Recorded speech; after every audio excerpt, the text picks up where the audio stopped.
দেখো বন্ধুরা, কত সুন্দর করবীর চারা হয়েছে ডাল থেকে।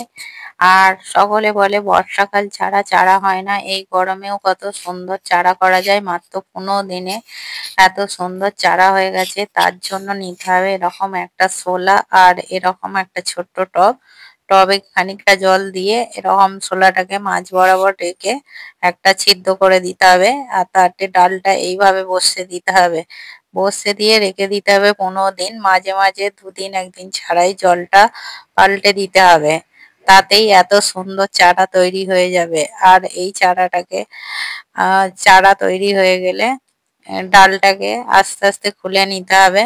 খুলে নিয়ে মাটি দিয়ে প্রতিস্থাপন করে নিতে হবে। তার জন্য মাটিটা আমি তৈরি করে নিচ্ছি। মাটির সঙ্গে কিছুটা কোকোপিট, 1 মুঠো নিমখোল আর একটু ফাঙ্গিসাইড দিয়ে মাটিটাকে রেডি করে নিচ্ছি। দেখো বন্ধুরা, মাটিটা আমার করা হয়ে গেছে। আমি ওই টবেতেই ছিদ্র করে নেব 4টে।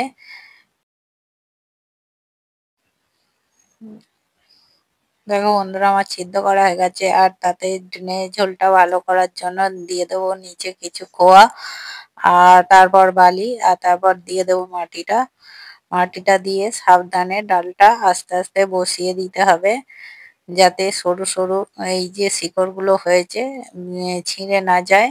হালকা হাতে মাটিটাকে দিয়ে বসিয়ে দিয়ে কিছুদিন ছাওয়া জায়গার মধ্যে রেখে দিতে হবে, যেখানে রোদ আসে না। তারপরে 4-5 দিন রেখে দেওয়ার পর একটু ধরে গেলে তারপরে রোদ্দুরে দিতে হবে। আর ডালটা বসাবার পর ডাইরেক্ট জোরে জল দিলে হবে না, এরকম হাতের সাহায্যে জল দিয়ে দিতে হবে।